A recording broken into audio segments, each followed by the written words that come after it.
Hey, friends! Welcome to the Swing My Heart podcast. Come join me, your host, Nicole, for some hope-filled conversations about heartfelt entertainment that makes your heart swing. Hey, everybody! Welcome to the Swing My Heart podcast. I'm your host, Nicole, and today I'm very excited to be chatting with a very special guest. From silver screen charm to heartfelt family drama, today's guest is no stranger to stepping into roles that leave a lasting impact. You've seen him bring timeless romance and classic leading man charisma to life, and now he's taking a powerful new turn in Great American Family's latest series, Crossroad Springs. In this fresh, emotionally rich drama, he plays a man navigating faith, family, and the unexpected turns of small town life, a role that just might be his most grounded and compelling yet. Please welcome to the show the fantastic Jonathan Stoddard. Thank you so much for that introduction, and thank you for having me. Of course, I'm so excited to have you on today and talk about Crossroad Springs. Let's rock and roll. So, this weekend is the series premiere. What drew you to the script, and what's the heart of the story that makes it stand out from your other projects? So, what drew me to the script originally, honestly, was the people. So, I've worked with the production company. I've worked with Great American, the network in general, from Great American Family to Pure Flix and everything. So, when Nicely and once I knew that Nicely and Great American Family was working on this project, and they reached out to me immediately, even before I saw the script. I was like, "Yeah, I'm in. Let's rock and roll." And they go, "Okay, well, here, check out the first two episodes first, and then let's see." And so they sent them over. Immediately, I fell in love with it, and that's kind of how the whole ball got rolling, at least for me, because it's people first for me at this Yeah, point within the industry. So yes, I really, really value that. yeah. You mentioned it in the intro, which is really fun, but James is a very grounded kind of person. And a lot of the times when I'm doing like these rom-coms or even if I'm playing the bad guy, Mhm. a lot of those are about stepping into a world, right? Like doing a Christmas movie, doing a romantic comedy is stepping into this fun, fantastic fantasy type world of like these things can happen and they do happen and all of that is amazing and people do fall in love that fast. But at the same time, to condense it into a 2 hour period, you end up seeing the highlight reel of a relationship. And what's amazing about this role with James and Crossroad Springs is that you actually get to see the moment to moment transitions, and you get to go with the character on the development. So instead of it being a highlight reel, you see a gradual progression of what's actually affecting his character development, which I absolutely love this opportunity. That's amazing. And I'm glad that you're a part of the show. I think it's going to be fantastic. Oh, thank you, thank you. Of course, yes. And you were just recently talking to some podcast friends of mine. I heard you refer to it as the family friendly faith version of Yellowstone. Yes, yeah, you can bring your kids to this one. Yeah.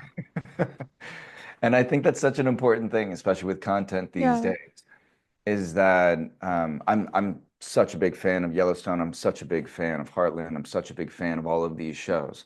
And that's everything from some of the extreme that are, a little bit more risque with some of the things that they show, and then some of the, more down to earth, wholesome content. Hmm. But I will say what's great about Crossroad Springs is that across the board, you're getting real drama, you're getting real human stories that are relatable, but then you're getting this opportunity, in my opinion, to be able to help connect with, solve some of your own problems through the identities and the journeys of the character. But then I look at television and content as a way to educate other people as well.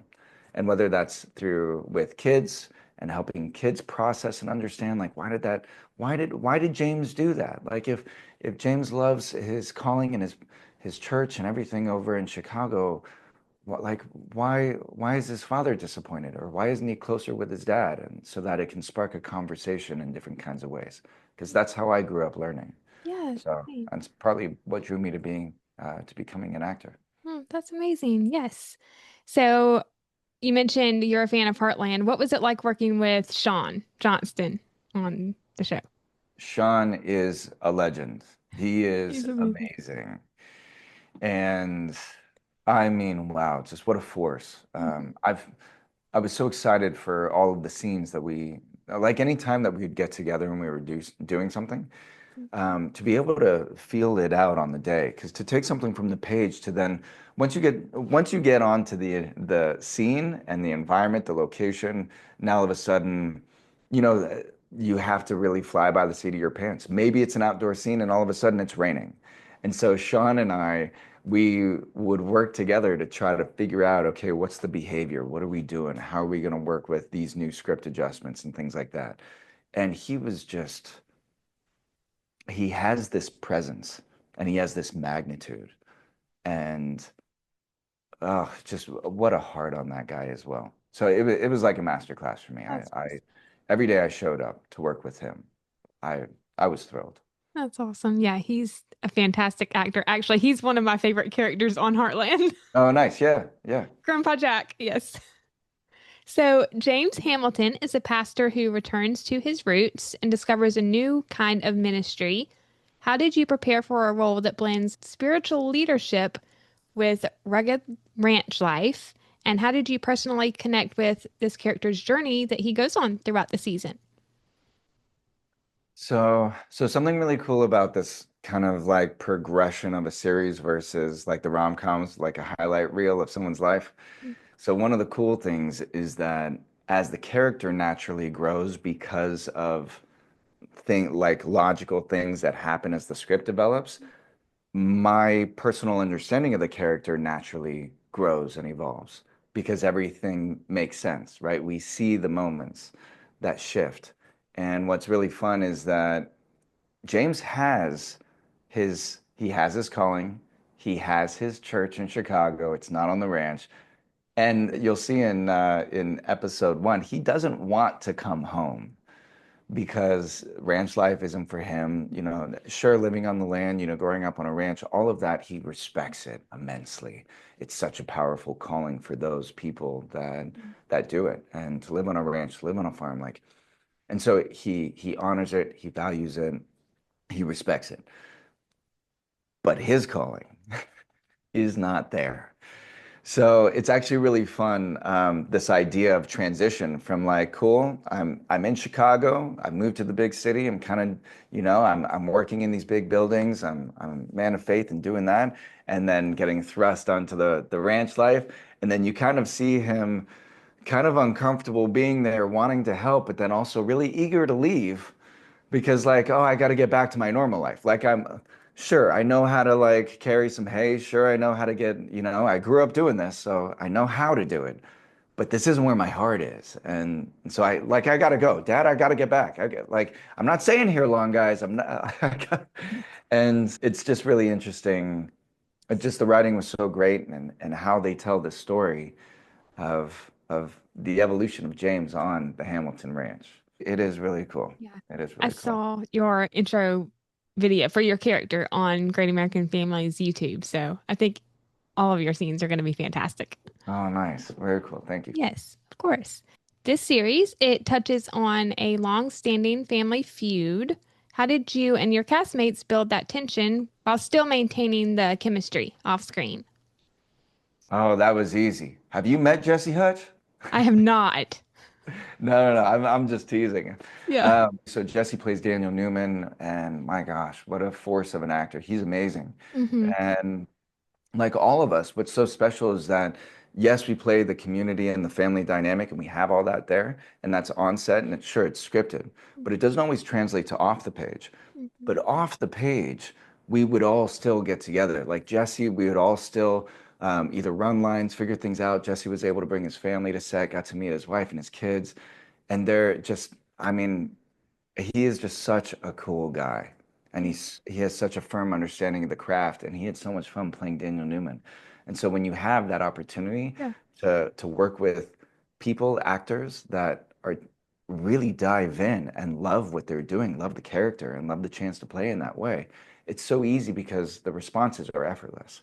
Because now, like, I feel like I'm talking to Daniel Newman because Jesse is embodying the role and he shows up.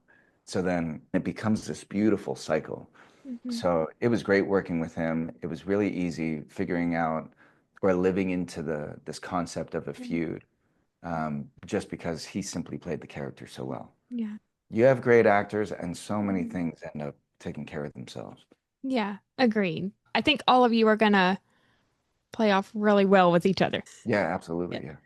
And Jesse is fantastic. I haven't met him in person, but he was at a fan convention that I was at a couple of years ago. I just didn't have the opportunity to meet him because I was caught up in other things. But Oh, yeah, he's he's great. great. Yes. What did you enjoy most about working with this cast? Kind of what I touched on earlier, which is the family. Family? So, sure, working on a series, like every actor, we want to get on a series. It's one of the Mhm. coolest things to be able to work on a character and massage the character that much. And absolutely, like, I love that.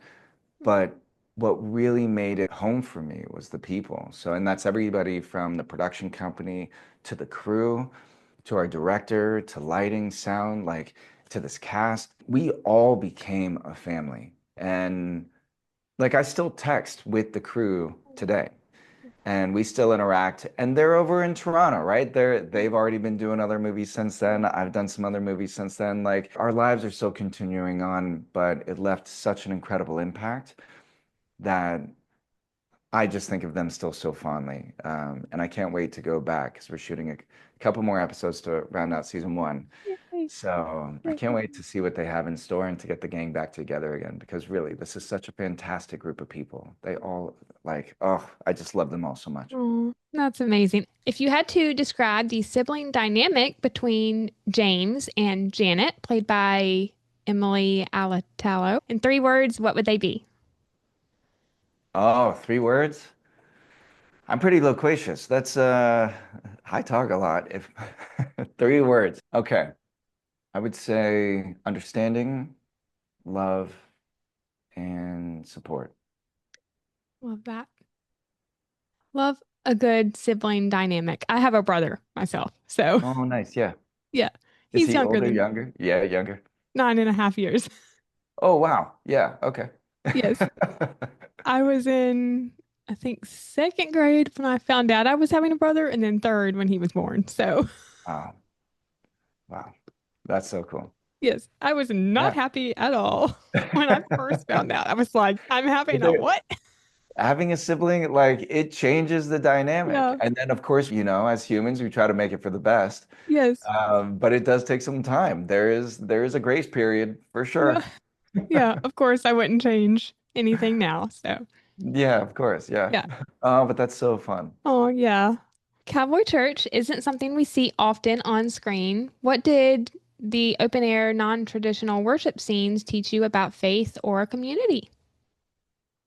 So it was actually really cool. I had never really heard about a cowboy church, even the concept, Okay. prior to shooting the series. And originally, the series was going to be called Cowboy Church. Okay. And then they ended up making an adjustment and kind of making it a little bit more about the town. Mm, But that's why Cowboy Church for season one is one of like the biggest components about how do we create a place of worship when we don't necessarily have access to like big buildings or like like just a dedicated place where everyone in the town can go to. So in the town of Crossroad Springs, as an example, and we make mention of it throughout the series, there was a church. There were some things that happened just with like some of the bad weather. The roof caved mm, in. They hadn't been able to fix it yet. There's all this other stuff going on, and so the nearest church is outside of town, like an hour plus, 2 hours away. mm, And the birth of cowboy churches in general was because ranch hands would be traveling, going to different places, bringing their cattle, stuff like that. And you can't necessarily set up a church in every single location, mm. especially if there's only, what, 20, 40, 50, 100, 200 Yeah. people in the town. Like if there aren't a lot of people, it's kind of hard to set up a place like that. And Yeah. then have it manned all the time and have people in there all the time. So a cowboy church was created, and it's a place of worship Mm, that people across the country can, and it's usually in barns mm, or places like that. And so this whole experience for me learning about it, it affected a lot of the way that I look at my faith as well. Because what it does is it takes it out, it or expands it, doesn't take it out. It expands it from a church, like a place of worship, to faith in practice or faith in motion. Mhm. And it's saying that we can do this anywhere. We can honor Yeah. God anywhere. And Mhm. that's one of the coolest things. I love that. And I've always thought that it's not about the location, it's about the congregation and God's people. Yeah. That's beautiful. Yeah, Yes. exactly. The ranch isn't just a backdrop, it feels like its own character in the show. How did the environment itself shape the tone of your performance? Oh, it was beautiful. So we shot about an hour outside of Toronto, and from like sweeping landscapes, rolling hills, some of the most like majestic, scenic places. Like it was gorgeous. Now I will say, the weather was a little, the weather was a little strange. There were times where we're sitting there, like Janet and I might be doing a scene, or Maggie and I would be walking down, like in between these beautiful trees, having deep conversations about life, and we'd be like, God, it's so beautiful out today, and talking about the sunset. Meanwhile, it's like windy, it's raining. Oh no. So I will say that was those were the fun struggles that we had with filming and doing some of the scenes. But outside of that, there was also, when the storms would pass, that smell that you get off the land. There is nothing like it. It's just so intoxicating and so wonderful. And then the vistas and looking out. And we went to this place called Promise Valley Ranch, and that's where we filmed the actual like cattle herding and stuff like that. And they have like 11,000 plus acres, water quarries. I mean, it is the Hamilton Ranch. And to be able to explore that land and just see how vast and beautiful it was. I mean, it brings the acting and it brings it all to life in a way that's hard to explain because you can't get that from a green screen. As Mm-mm. an actor, it's hard to No. reference. Like, oh, cool, we're just gonna impose a mountain right here. No. Oh yeah, sure, sure, sure. Like, no, but if you can step out there and actually see, feel, touch, experience the land, now all of a sudden your character has such a deeper understanding as to the role and what we're doing here. I always love a show or a movie with great scenery, and I'm sure that it's beautiful. I've never been to Canada, but I've heard it's beautiful up there. Gorgeous, yeah. Yeah. Who on the cast made you laugh the most during downtime, and are there any fun behind the scenes stories to share? Oh, that's good. So Kate Drummond, who plays my Aunt Amy, she's from day one she and I okay. So we're doing the scene. It's in like a big hallway, or sorry, like a big area. It's like the community center of the town. And we had a delay in the afternoon. So, and we didn't know how long the delay was going to be, but we had a delay. Could be, 10 minutes, could be 30 minutes, could be an hour. It ended up being a while. And I will have to check with her because I don't remember exactly how long it was. But she and I basically went on this like ridiculous, over the top, playful, childlike singing. It was like singing, dancing, coming up with characters, entertaining each other, entertaining everybody because all of the crew and everybody was in there. And we were just nonstop Energizer bunnies, riffing off each other, doing all this stuff. And I mean, she has this just childlike, youthful thing. And so the two of us together, because I'm like a little kid, I'm the youngest of four. So I'm like this little kid, and I have that energy as well that loves to come out. And I grew up doing musical theater as well. So I'm like, yeah, okay, cool, let's go, let's go, let's go. And then we have the serious roles, and it's like, what? Oh, action. Okay. Oh my goodness. What did you say? Right? So I love I love being able to step into that. And with Kate, we just had so much fun, and we would laugh, and yeah, she's amazing. Yeah. But hands down, we laughed. That's awesome. And I'm a behind the scenes geek. I took film class in high school and college. So I always love hearing those fun behind the scenes stories. Nice. I'm sure there's video out there somewhere, Maybe. like because Yeah. we were making fools of ourselves, but it was glorious. It was fun. I think at Oh, one point we recreated Dirty Dancing and stuff that's like that awesome. because there was a whole stage. So we were sitting there like, Oh my goodness. I've had the time of my life, and we were like doing the whole thing, and she was like, oh, like we were ridiculous. Oh my So goodness. I imagine there's footage that's gonna surface at some point. Oh my goodness. If you could sit down and talk with your character, James Hamilton, what would you want to ask him? Oh. I will say my knee jerk, my first reaction is to ask him a question that does give something away in the series. Okay. Yeah. So what I would want to do is I would want to talk to him and find out a little bit more about just why didn't he see it sooner? Okay. Yeah, that's great. Yeah. If that makes sense. And Yeah. it'll make sense as people watch it. Why Yeah. didn't he see it sooner? And why wasn't that understanding available sooner? Mhm.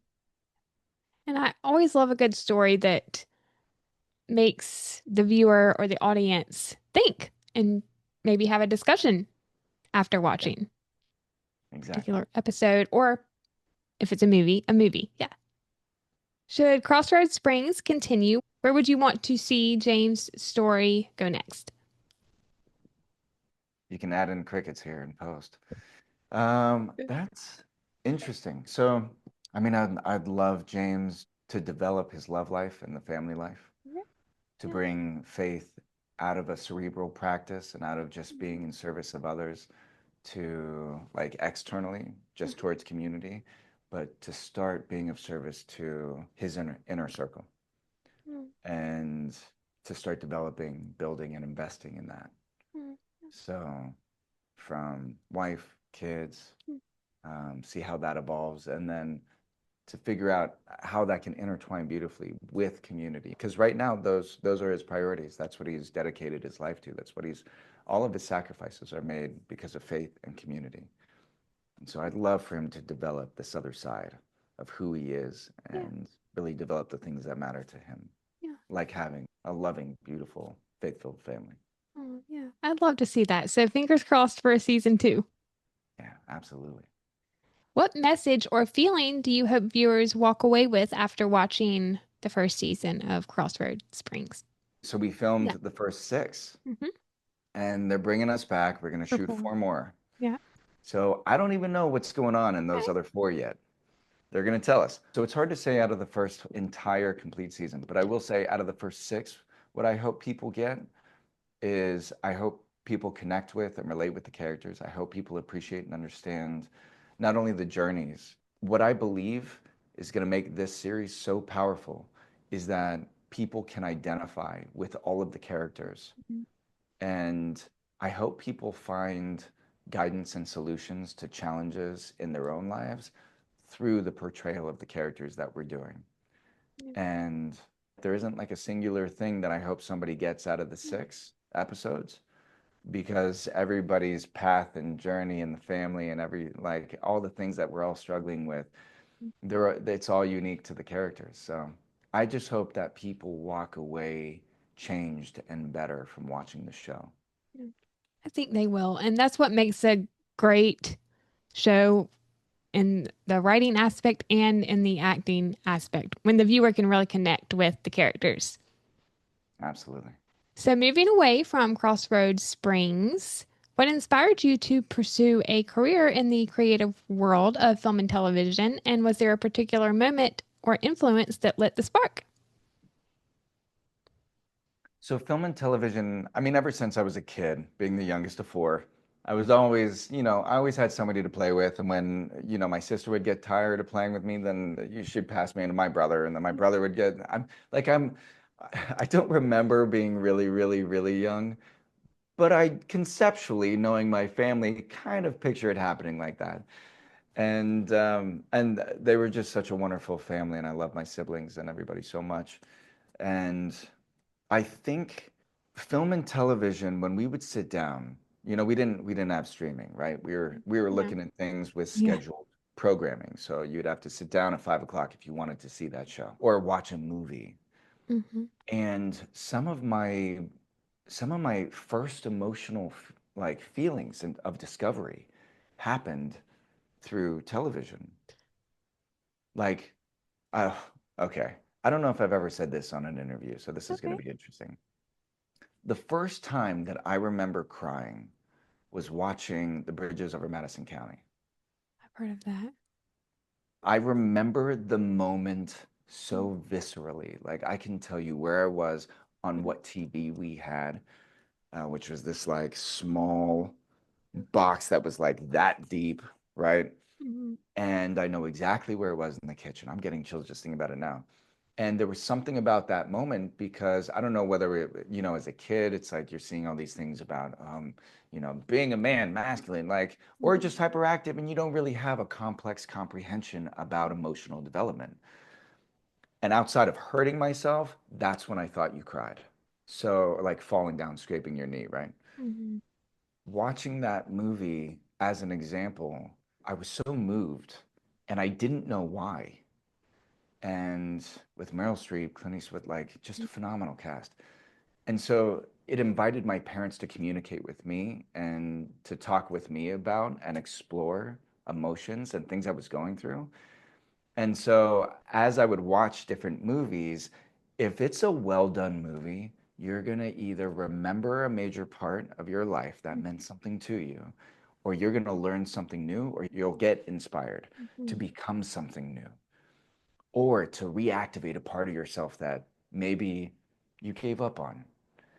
And so cinema is so powerful. And that's always been in the back of my head. And so I think later in life, as I was trying to like figure things out, that's what I wanted to be a part of. I wanted to be a part of that content. Now, obviously, not every single thing that I'm doing is having that kind of an impact. Yeah. But that's what's great about the show is that I feel like this actually offers that opportunity. Yeah. I think so too. And that's amazing. And you're a fantastic actor. And I'm glad that you're part of the great American family. Thank Family.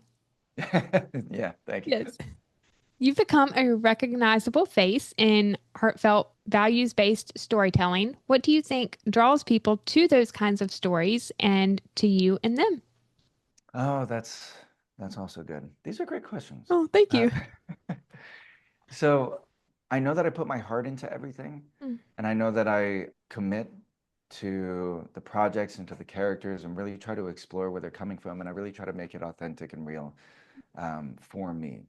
And then I'm continuing. I mean, it's such a process, it's such a craft, it's such an art form. And it's so nice for the things that you're saying to have the opportunity to have that effect. I mean, that's what we all hope for, to be able mm, to have an impact on the viewer as they're watching it. And as an actor, performer, I never know because there are so many steps. I mean, not only am I evolving and developing as an actor in a craft for when I'm like doing a scene, but then in the editing room and when you add music, right, there's so many other factors that go into it, even the picture, the whole story and the context of it. So I couldn't tell you what or why. All I know is that I'm continuing to strengthen who I am and my involvement with the character and then the craft and relationship with the lens and things like that. And I hope to continue to keep doing it for a long time. I hope you do too. And I think that this kind of content is so important today because there's so much going on in the world, so much division. And I think the world needs more uplifting content. 100%. 100%. In this universe, you've also worked on projects including Finding Love in Big Sky, Montana, Baked with a Kiss, A Royal Christmas Holiday, Finding Faith, and A Royal Christmas Ballet. What did you enjoy most about being a part of those movies? And are there any fun behind the scenes from filming? All of those movies? Just any of them. You can pick any of them you like. I was like, wait, that's quite a list. So yeah, I mean, I have fond memories for all of those. And that's part of it. When I'm on set, especially now, but I'm such a caretaker and I'm such a nurturer. And so when I'm on set, it's so important for me to be of service to everybody else as well while we're going into the scene because we all have a common goal. And that's such an important part of acting for me. I remember hearing somewhere that Like a great actor, it's not about how good they look, it's about how good they can make their partner look. And so I really try to embody that in a lot of things. So throughout all those movies, I have such meaningful relationships and connections, and set families, not only with the cast, but the crew, the networks, the production companies. And I mean, there's so many. I just have this like Rolodex of incredibly fond memories throughout them. As an overarching theme, because some of those are rom-coms, some of those are Christmas movies, some of those Yeah. require British accents, being a Mm-hmm. prince. Some of those are more of a Southern accent, Yeah. playing a country music star on the Mm-hmm. road, like going through a divorce and heartbreak. Mm-hmm. And so they all required me to step into something else and another part of myself and to understand another human being, which is great. And those are all great movies. I really enjoyed all of them. I think my favorite, oh, that's a tough question. A Royal Christmas Holiday. I think that was with Brittany. It was with Brittany, yeah. Yes. That was a Oh, that fantastic was a one. fun one, yeah. Yeah. And you have done a couple of Christmas movies. Do you have a favorite Christmas memory as a child? Oh, so many as well. Come on, Christmas is such a great Yeah. period, especially as a kid. Well, especially when I was a kid. Hmm.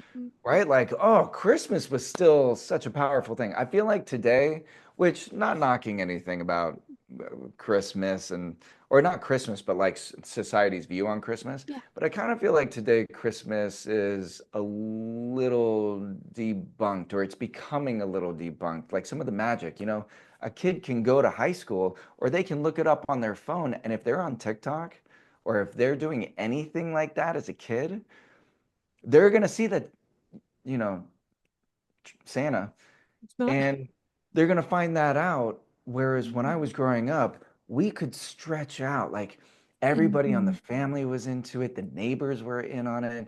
We were all trying to create this beautiful, magical fantasy of Mhm. Christmas that really lived on through magic of community and getting together and celebration and gift giving and the wonder and like Mhm. it just carried over. It was so, so beautiful. So many memories of jumping out of bed and before running down to the presents. I just remember like eyes shooting open, running over to my parent, like knock, running to all the doors for my brother and sisters, and then like, oh God, God, like home alone, like running through the halls, and then running downstairs, and then seeing and being like, guys, we have a present, Santa's here, ah!" Yeah. And it was just. I was that kid Yeah. and I loved it and the wonder and like all of that was there. And for the families that can still keep that up and Mhm. honor that, oh, my hat's off to you because that is still Mhm. some of my favorite memories throughout my entire life Oh, that's awesome. still originated and started there. And Mm. yeah. So I don't know. I have so many to pick from, but I just love that time as a kid with Christmas. Yeah. And as an adult, it's now super fun to be in Christmas movies, to be able Mhm. to be part of the holiday watch party of what people Yeah. do during that holiday season. Yes, that's amazing. Yeah, I always have fond memories of Christmas. I always go to my grandmother's house for Christmas. So on my mom's side, I have a big family. I have, I think, nine first cousins. My mom has three brothers. So Nine first cousins. there's about 20, maybe 25 of us every year on Christmas Eve. That's incredible. Yeah. And you guys like what's your kitchen like? How do you guys do that? So we push the kitchen table up against the one of the walls and we have all the food like the chicken tenders, the pizza, Is it like buffet style and people kind of go through in the kind of. line? Actually, we have all the desserts on the kitchen Nice. table and then we have the Nice. food around the stove and the oven. Yeah. Yep. Oh, that's amazing. Yes, it's always fun. And then we do the gift exchange and lots of fun things. Yes. Oh, the Secret Santa, like the white elephant thing? What Because that we happens right before Christmas traditionally. Yeah. What we used to do is everyone would get everyone else a gift, but that just got way too out of control, That's a expensive. lot. Yeah. So we started drawing names, which is kind of like Secret Santa. Okay. Yeah. Oh, that's cool. And then, okay, so I know that I'm getting a Christmas gift for you, and then my Yeah. second cousin is getting a gift from it, like that Yes. kind of thing. Yep. So on Great and way so to do on. it. Yeah, Yeah. I was gonna say, how do you guys afford gifts for everybody for 25? No, That's a lot. we stopped that a long time ago. I wish I knew where it was, but I have a picture from Christmas years ago where literally the gifts were coming to the coffee table. I'm not even joking. That's amazing. But it's always fun getting together with family. That's what it's all about, family. Absolutely. You've played a wide range of characters in your career. Looking back, which role has been your favorite so far and which has had the biggest impact on you? Oh, come on. That's hard to say. I will say this. One of the first things that I normally gravitate towards is A Prince and Pauper Christmas. Okay. And one, because it was my dad's favorite movie of mine Mm, for quite a while. And it's also one of the ones that I've heard the most like community feedback from just on in terms of like yeah. circumstances where, somebody will say that movie really impacted them or it's one of their favorite movies or things like that. And it was one of the first times that I really started getting that kind of feedback for a movie. And so that also is a really special thing for me where it kind of took me out of this, oh, I'm making movies, this is cool, I just love working, to, oh, wow, I'm actually having a social impact in the way that I wanted to. I just didn't know it was happening. And that's one of the cool things because I can work behind closed doors all day long. But being able to hear the feedback or being able to hear how a movie touched somebody's life, especially for the better, Yeah. that all of a sudden takes it from a conceptual idea in my head to then puts it in my heart because I actually get to communicate and interact with the people around me. And I have a chance to make their lives better. So Prince and Pauper Christmas is a really fun one for that. Plus I played two characters that one is they both kind of have these accents and I like it stretched me as an actor, which was Oh, also a really cool thing. And approaching a movie playing twins is just such a whole other experience. oh, wow. So Yeah. that one, I think that's top of the list Okay. for things Yeah. that like fit into that category. That's amazing. Yeah. What's the most valuable lesson the film and TV industry has taught you about yourself, not just as an actor, but as a person? The most valuable lesson I think is that nothing happens without togetherness. Mm-hmm. Yeah. A Very movie true. can't happen without a community, Yeah. and the scene can't happen without the cast. Mm-hmm. And even when it's done, it's not done. Like No. when I walk away at the end of the day, it's not done. No. Like nothing, there's no punch in, punch out. There Mm, is no I'm done working for the day. All of that, as far as I'm concerned, that is not for this world no. Yeah. of entertainment. To Mm-hmm. be an artist is about togetherness.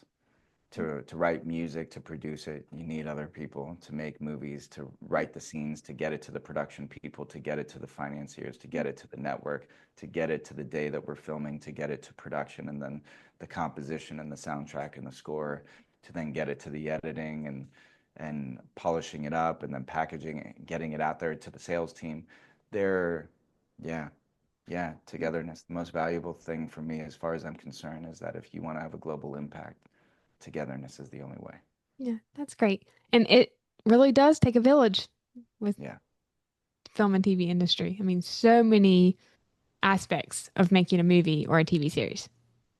absolutely. Yeah. Yeah, no one person can do it. No two Yes. people can do it. No, for It sure. it is like 10 people can't do it. No. No. This is a it takes a village, as you say. Mm-hmm.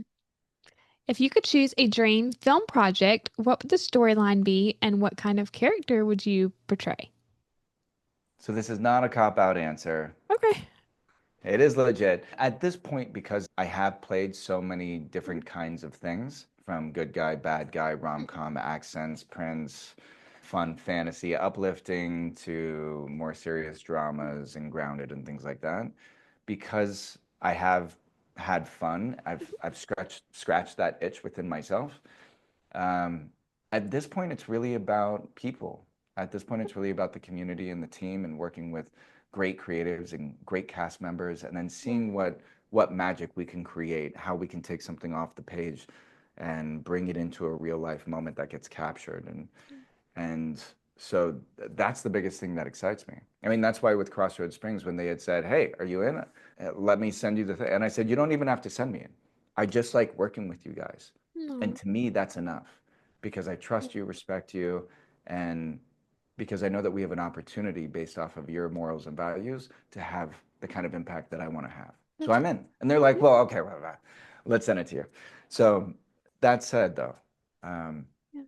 yeah, I want to be a part of those kinds of stories with great people that are interested in making beautiful things. That's amazing. And I know whatever you do next will be great. Well, I'm thank you. looking forward to seeing it. Thank you. Of course. So before we start to wrap up, I have a fun this or that game if you would like to play. It's kind of like a would you rather. Okay, okay, Yeah. okay. So Not kind of like like a that. Yeah. not like an interesting trivia. Yeah. Okay, okay. Yes. Rom-com or action thriller? Okay, right now, Yes. action thriller. Okay. There's some great action movies out there. Wait, is this for what I want to like what would I want to act in next? Or is this if I were to sit down and watch something? Both. You can answer both. So what I would because I've done a couple rom-coms recently, so I want to change it up, which is why it's like, oh, action thriller, let's have fun, Okay. let's do Yeah. something different. If I were to sit down tonight and watch a movie, it may be a rom-com. Rom-com. Do you have a favorite rom-com out there in the world?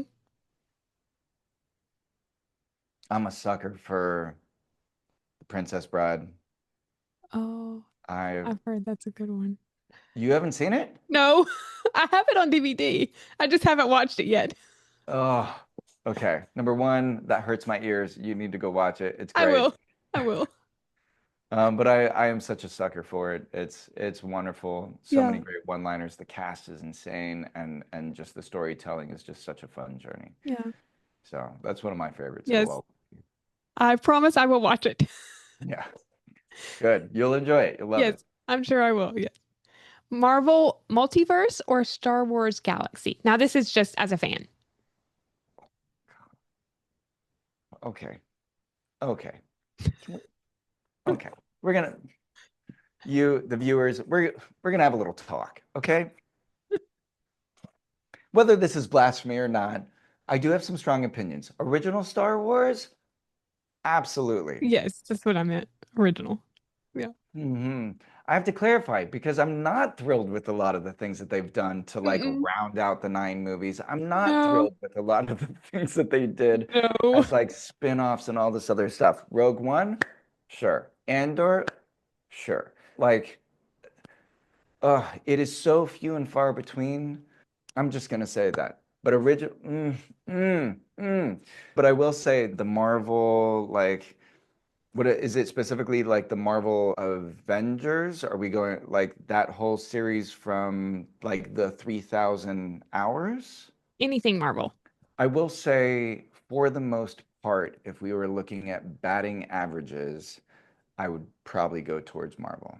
Okay. Yeah. I haven't seen a lot of the Marvel movies, but I've heard some of them are really great. So they're phenomenal. And the Mhm. storytelling and things like that. But I will say that's why I'm also clarifying. Like that Yeah. those 3,000 hours, for the most part, those movies are incredible. The origin stories, everything, what they Mhm. did, the tech behind it, how the brilliance of how they wove the stories together Mhm. on that scale is such a masterpiece. Be like whether or not somebody's in a Marvel, Mhm. that has never been done in cinematic history before. Yeah. To be able to have, I don't even remember how many movies it is, but to say we are going to have all of these independently franchised movies Mhm. or like about different characters and their own thing, we're then going to overlap them, and something from movie one is now going to affect movie 12. To have that Mhm. kind of vision Mhm. is like Yeah. that is storytelling on another level. Yeah.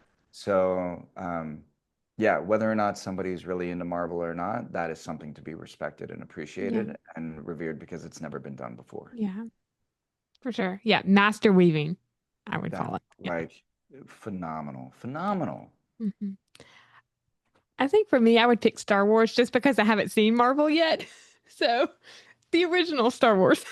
Yeah, yeah, the original. I mean, come on. Yeah. Oh, Friends or Everybody Loves Raymond? no, I will say I was more of a Friends person. Okay. I've never seen that show all the way through. I've seen clips, bits and pieces, but not all the way through. Are you and Everybody Loves Raymond? I did enjoy that show. Yeah, Probably I because mean, my it is a dad. great show. Yeah. Probably because my dad watches it. Nice. Yeah. No, it's a great show. Yes. Big city energy or small town charm? Small town charm. Yeah, there's nothing like a good small town. Yeah. And one of the things I really loved about where I grew up in a place called San Rafael, which is, Okay. yeah, it's in Marin County and it's on the outskirts. So what I loved about it is I loved that small town feel, but then having access to a big city. Yeah, for sure. And for me, that was, I mean, it's the only way I knew how to grow up, but I love it. I absolutely loved it. That was my upbringing. Yeah, that's awesome. And my mom grew up in a small town, so Nice. I'm kind of the same way. Pizza night or sushi night? I don't know. I'd probably go for a pizza. Pizza night. Yeah, I'm a I'm probably big gonna do fan of pizza pizza. tonight. Yes. And then last one, vintage vinyls or Spotify playlist? Is that even a question? Question, vinyls. Vinyls. Come on. Yes. Although I do have a Spotify, but I've started buying vinyls because my mom bought me a record player for Christmas a couple years ago. Oh, that's cool. That's Yeah, really cool. Well, Spotify can be great for discovering new music. You can't hmm discover new music on a vinyl that's unless true. you just like, right? Unless you're going to commit yourself to buying an entire vinyl at the That's shop, true. which sure that can happen. Yeah. But I mean, even just the sound quality, the nostalgia, the aesthetic of it, hmm playing it, the whole thing. Oh, Yeah. like sure, I can hopefully she doesn't respond, but uh, I can get Alexa to like play all this stuff. Yeah. But no, vinyls all the way, vinyls Yeah. all the way. Do you have a favorite artist maybe you enjoy listening to? For music, Yeah. so I have a really eclectic taste. For the most part, I pretty much love all genres. Yeah, And me too. right, yeah. And if you were to look at my Spotify right now, it's a combination of Hans Zimmer Okay. and classic rock, outlaw country, and it's kind of like discovery of new pop or like new artists. That's great. Yeah. So those are kind of the four categories of what Yeah. my Spotify is at the moment. Yeah. I have a wide range too. Like I'm a big fan of the old country music, classic rock, 70s. I grew up on 70s music because of my Me too. dad. Yeah. Oh, Led Yep. Zeppelin Yep. and Billy Joel and Billy just Joel. Yeah. come on, The Who. I mean, the Doors. There's so many. Brilliant. Yeah. Yeah. I actually, in college, one of my projects, I majored in graphic design, and I think it was for my layout class. We had to make an ABC book, and I chose an ABC of 70s music. So I Oh, did an artist for each letter of the alphabet. that's cool. Wow. That's cool. It was hard finding the X, Y, and Z. Wait, who? Yeah. Who is that? I You don't even remember? remember who I picked. I think there was a band from the 70s called XYZ, so I think I picked that for Oh, there is. Yeah. one of those last three letters. I can't remember for sure. That's amazing. Wow. It was Yeah. very hard. I think I picked Led Zeppelin for Z, maybe. Okay. Because of this. Yeah. It was a That's fun tough. project. That's super tough. But what a Yeah. great project. That's amazing. Yes, it was You a know, lot of fun. Elton John and just like, oh, come on. So, at the end of my interviews, I always ask my guest to share an inspiring quote or a piece of advice. Do you have a great quote or piece of advice you would like to share? The first two quotes that come to mind are that action doesn't always bring happiness, but there is no happiness without action. Mm, that's great. And it Yeah. takes a second to think about it, Mm-hmm. like For sure. to let it sink in. And I hope that sticks with people Yeah. because Cool. it is really easy when we don't want to do stuff, right? Mm-hmm. It's just a really good reminder to say it's not going to get better accidentally. It's not going to get better on its own. You have to take action, and it Yeah. may not always lead to happiness, but Yeah, for there sure. is no way it's going to get better unless you take action. Mm-hmm. For So sure. for me, that's a simple, brilliant reminder for me. One of my other favorite quotes is, the important thing is this, to be able to sacrifice who we are for what we can become. Mm-hmm. That's one of my favorites, because sometimes it's really easy to want to like hang on to something for like a point of view in an argument, or how we think the world should be, or what's happening, whether that's the government or the world, or, just anything.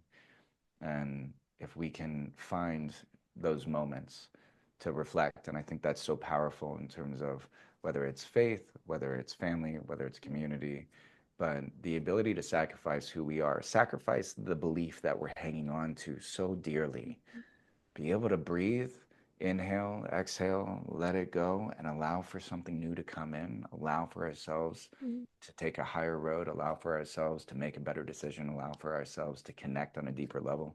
I think that's such an important thing, to reflect, take the moment, sacrifice who we are for what we can become. I love that. That's great too.